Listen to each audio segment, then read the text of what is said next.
Mass leader Jagan గారు వస్తుంటే ఎవరన్నా ఆపగలరా జనాన్ని? మాకు అది నోటీస్ లాగా ఇవ్వడం జరిగింది. మేము చెప్పాము అది. మేమైతే ఏ వెహికల్స్ పెట్టి మొబిలైజ్ చేయట్లేదని చెప్పాము. మా వంతు మేము ఎవరిని మొబిలైజ్ మీరు రండి, మేము వెహికల్స్ పెడతాము, మేము చూస్తున్నామని చెప్పడం జరగలేదు. అది కూడా వాళ్ళ నాన్నగారు అతని గుర్తుగా భోజనాలు పెడతాం అనుకుంటే దాన్ని కూడా వాళ్ళు అబ్జెక్షన్ పెట్టారు. అతను అన్నీ తయారు చేసుకుని కూడా అది ఆపేసుకున్నాడు. పాపం అది ఇంకా అతను ఆ బాధలో ఉన్నాడు. మా కొడుకు ఫస్ట్ ఇయర్ దీనికి కూడా నేను భోజనం పెట్టకపోయానని అది కూడా మేము అతను ప్రెస్ మీట్ ఇచ్చాడు, చూసే ఉంటారు మీరు. అంత వాళ్ళు ఏడితే దానికి ఒప్పుకున్నాము. ఆ రోడ్డు సన్నదంటే దానికి అందులోకి ఎవరు వెళ్ళకుండా ఆపుకున్నాము. వాళ్ళు పెట్టిన వాటిని ఒప్పుకున్నాము మేము. కానీ ఎంతమంది వస్తారు? వాళ్ళ ప్రతి 50 మందికి ఒక వాలంటీర్ పెట్టండి, వెహికల్స్ అలౌ చేయొద్దు, ఎక్కువ మంది రాకుండా చూడండి, ఎంతమంది వస్తారు చెప్పండి అంటే జగన్ వస్తుంటే ఇంతమంది వస్తారని చెప్పగలవా? ఒక విలేజ్ స్థాయి ఒక సర్పంచో లేకపోతే ఒక మండల స్థాయి లీడర్ వెళ్తేనే 100 మంది జనాలు వస్తారే. అలాంటిది ఒక మాజీ లీడర్, అందులోనూ జగన్ అన్న వస్తుంటే ఎంతమంది వస్తారంటే ఎట్లా చెప్పగలం? సో వాళ్ళు పెట్టిన ఆక్షన్ చూసి ఉంటారు మీరు. ప్రతి విలేజ్కి బ్యారికేడ్స్ పెట్టారు. ప్రతి పల్నాడు జిల్లా మొత్తం ఉన్న మండల రాజు నుంచి విలేజ్ నాయకుల నుంచి పెద్ద నాయకుల దాకా అందరికీ నోటీసులు ఇచ్చారు.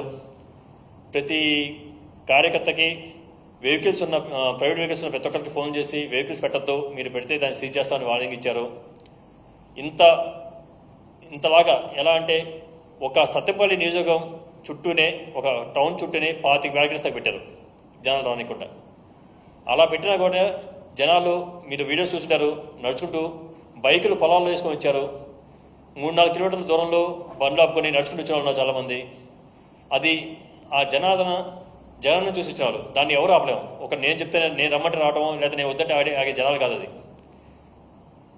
అంతమంది వచ్చిన దాన్ని చూసి ఓరవలేక దాన్ని ఎట్లయినా డైవర్ట్ చేద్దామని ఇప్పుడు ఈ కొత్త మలుపులు చెప్తున్నారు. ఈ రవితేజ అతను మీరు చూస్తుంటారు, అందరికీ ఆ కార్డు సోషల్ మీడియా కూడా వచ్చింది. అతనికి టీడీపీ సభ్యత్వం ఉందని. అతన్ని 18వ తారీఖు రాత్రి అరెస్ట్ చేశారు. అరెస్ట్ చేసి 18వ రాత్రి నుంచి 20వ తారీఖు దాకా స్టేషన్లో ఉంచారు. మీరు చూస్తుంటే వాళ్ళ మిస్సెస్ 19వ తారీఖు పొద్దున పోలీస్ స్టేషన్ ముందు ఒక వీడియో ఇచ్చింది. రాత్రి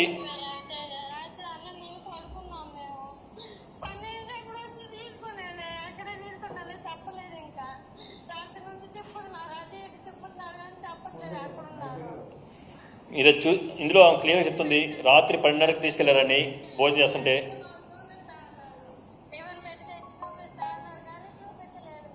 కనీసం మనిషిని కూడా చూపించలేదు మాకు, ఎక్కడ తీసుకెళ్ళో చెప్పట్లేదు, మనిషి కూడా చూపించలేదు మాకు అని చెప్పి వాళ్ళు ఎంత ఆవేదనగా చెప్తున్నారు, చూస్తున్నారు.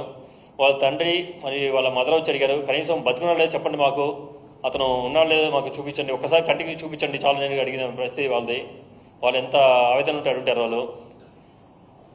అతనికి కూడా తెలియకుండా అతన్ని కూడా ఇందులో ఇన్వాల్వ్ చేసి అతన్ని స్టేషన్లో పెట్టి అతన్ని చిత్రహింసలు పెట్టి అతని చేత నేను లేదు నన్ను 20వ తారీఖు మధ్యాహ్నమే అరెస్ట్ చేశారు, నాకు అన్నీ చెప్పారు, నన్ను ఎక్కడ ఇబ్బంది పెట్టలేదని అతని చేత చెప్పించారు కోర్టులో.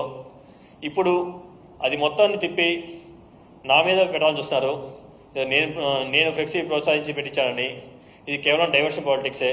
కేవలం ఇవన్నీ పెట్టి నా మీద ఒత్తిడి పెడితే నేను వెనకడిగేస్తానని చూస్తున్నారు. నన్ను ఇట్లా బెదిరించి ఇట్లా భయపెడితే నేను ఇక్కడ ఆగుతానని చూస్తున్నాను. నేను జగనన్న గారి పిలుపు మీదకి వచ్చాను. ఆయన అభిమానం మీద నేను వచ్చి పనిచేసుకుంటున్నాను సత్తెంపల్లి నియోజకవర్గంలో. సత్తెంపల్లి నియోజకవర్గం అందరికీ నేను తెలుసు, నేను ఎట్లాంటి వాడినో ఎలాంటి వాడినో. మీరు 2 రోజుల క్రితం చూసినారు, 19వ తారీఖు ఒక బైక్ యాక్సిడెంట్ జరిగి రోడ్డు మీద పడిపోయి ఉంటే అతనికి హెల్ప్ చేస్తుంటే అతను అన్న నేను తెలుగుదేశం పార్టీ వాడిని అన్న, నన్ను కొడతారేమన్నా మీరు తెలిస్తే నన్ను వదిలేండి అన్న, పార్టీ గురించి కాదురా ముందు పడున్నావు నేను చూసుకుంటా అని చెప్పి అతన్ని హెల్ప్ చేసి ఫస్ట్ ఎయిడ్ చేసి బండి ఎక్కించడం జరిగింది.